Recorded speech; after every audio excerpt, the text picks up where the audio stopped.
ರಾಜ್ಯಪಾಲರ ಕಚೇರಿ ಇವತ್ತು ಬಿಜೆಪಿ ಅವರ ಪ್ರಾದೇಶಿಕ ಕಚೇರಿಯಾಗಿ ಉಪಯೋಗ ಮಾಡ್ತಾ ಇದ್ದಾರೆ. ಇದೇನ ಹೊಸದಲ್ಲ. ಎಲ್ಲೆಲ್ಲಿ ಬಿಜೆಪಿ ನಾಯಕತ್ವ ಅಸಮರ್ಥ ಇದೆ ಅಲ್ಲಿ ಗವರ್ನರ್ ಆಫೀಸು ಬಿಜೆಪಿ ಆಫೀಸ್ ಆಗ್ತಾ ಇದೆ.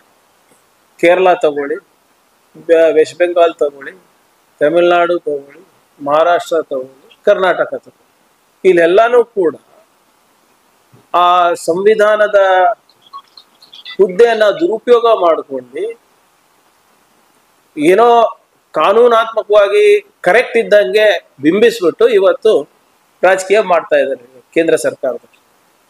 ಮೋದಿ ಅವರು ಮತ್ತೆ ಶಾ ಅವರು ನನ್ನ ನೇರ ಆರೋಪ ಇದೆ. ನೀವು ಬೇಕಾದ್ರೆ ನೀವು ತಮಿಳ್ನಾಡು ತೆಗೆದು ನೋಡಿ ಹೇಗೆ ರಾಜ್ಯಪಾಲರ ಭಾಷಣದಿಂದ ವಾಕೌಟ್ ಮಾಡಿರೋದೆಲ್ಲ ನಾ ಕೇಳಿದ್ದೀರಾ?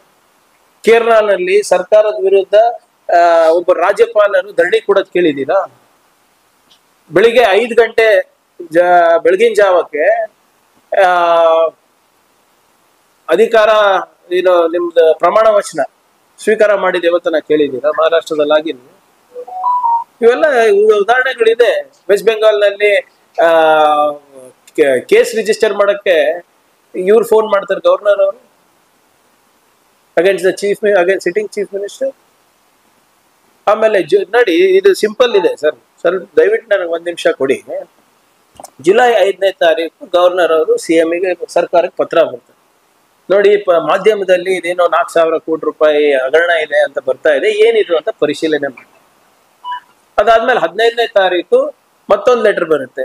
ಹಿಂಗೆಲ್ಲರೂ ಕಂಪ್ಲೇಂಟ್ ಮಾಡ್ತಾ ಇದ್ದಾರೆ, ನಿಮ್ಮ ಬಿಜೆಪಿ ನಾಯಕರು ಮತ್ತೆ ಬೇರೆ ನಾಯಕರೆಲ್ಲ ಬಂದು ಕಂಪ್ಲೇಂಟ್ ಮಾಡ್ತಾ ಇದ್ದಾರೆ. ಇದನ್ನ ಯಾವುದು ನಮ್ಮ ಕುರುಬರು ಶಾಂತ್ ಕುಮಾರ್ ಅವ್ರದ್ದು ಒಂದು ಕಂಪ್ಲೇಂಟ್ ಬಂದಿದೆ, ಇವರು ಹಿಂಗ್ ದೂರು ಕೊಟ್ಟಿದ್ದಾರೆ, ದಯವಿಟ್ಟು ಅದೇನಿದೆ ನಾವು ಪರಿಶೀಲನೆ ಮಾಡಿ ನಮ್ಗೆ ರಿಪೋರ್ಟ್ ಸಲ್ಲಿಸಿ ಅಂತ ಕೊಟ್ಟು 26ನೇ ತಾರೀಕಿಗೆ 100 ಪುಟಕ್ಕಿಂತ ಹೆಚ್ಚಾಗಿ ದಾಖಲೆಗಳ ಸಮೇತ ಸರ್ಕಾರ ವರದಿ ಸಲ್ಲಿಸುತ್ತೆ.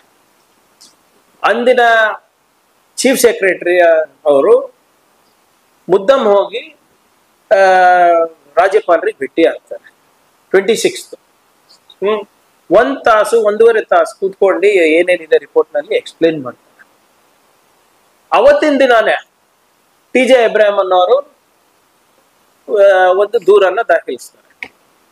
ಸರ್ಕಾರದ ರಿಪೋರ್ಟ್ ಗಮನಿಸದೆ, ಚೀಫ್ ಸೆಕ್ರೆಟರಿ ಅವರ ಎಕ್ಸ್ಪ್ಲನೇಷನ್ ಗಮನಿಸದೆ ಒಂದು ಶೋಕಾಸ್ ನೋಟಿಸ್ ಅನ್ನ ಇಶ್ಯೂ ಮಾಡ್ತಾರೆ. ಆ ಶೋಕಾಸ್ ನೋಟಿಸ್ ಅಲ್ಲಿ ಏನಿದೆ ತಾವು ಗಮನಿಸಿದ್ರ? ಜುಲೈ 5ನೇದು ರೆಫರೆನ್ಸ್ ಇಲ್ಲ, ಜುಲೈ 15 ರೆಫರೆನ್ಸ್ ಇಲ್ಲ. TJ ಅಬ್ರಾಹಂ ಬಿಜೆಪಿ ಅವರು ಇಂಥ ವಿಚಾರದಲ್ಲಿ ರಾಜಕೀಯ ಅವರು ಬೆರೆಸಬಾರ್ದು, ನಂಬರ್ 1. ಯಾಕಂದ್ರೆ ಯಾರು ಕೂಡ ಒಂದು ಅಣೆಕಟ್ಟಿನ ವಿಚಾರದಲ್ಲಿ ನಿರ್ಲಕ್ಷ್ಯ ಮಾಡೋದಾಗ್ಲಿ, ಕಳಪೆ ಕಾಮಗಾರಿ ಮಾಡೋದಾಗ್ಲಿ ಮಾಡ್ಲಿಕ್ಕೆ ಹೋಗೋದಿಲ್ಲ.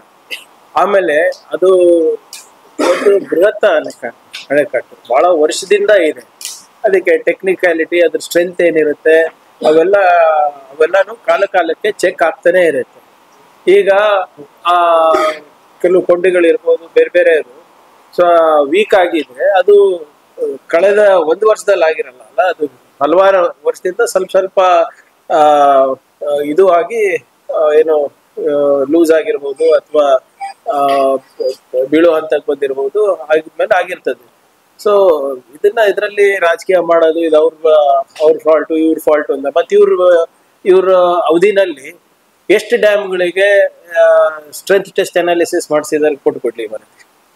ಹೌದೇನಾದ್ರು ಮಾಡಿದ್ರು, ಅದು ಆ ರಿಪೋರ್ಟ್ ಇತ್ತು, ಆ ರಿಪೋರ್ಟ್ ಅನ್ನ ನಿರ್ಲಕ್ಷ್ಯ ಮಾಡಿದ್ರೆ ಯು ಕ್ಯಾನ್ ಬ್ಲೇಮ್ ಅಸ್. ಇವೆಲ್ಲ ಟೆಕ್ನಿಕಲಿ ಇರುತ್ತೆ. ಅದರಿಂದ ನಾವೇನ್ ಕೈ ಕಟ್ಕೊಂಡು ಕೂತ್ಕೊಂಡಿಲ್ಲ. ಅದು ಗೊತ್ತಾದ ತಕ್ಷಣನೇ DK ಶಿವಕುಮಾರ್ ಸಾಹೇಬರು ಇಮಿಡಿಯೇಟ್ ಆಗಿ TB ಡ್ಯಾಮ್ ಅಲ್ಲೇ ಹೋಗಿ ತಜ್ಞರ ಸಮಿತಿ ರಚನೆ ಮಾಡಿ ಕೆಲಸ ಪ್ರಾರಂಭ ಆಗಿದೆ.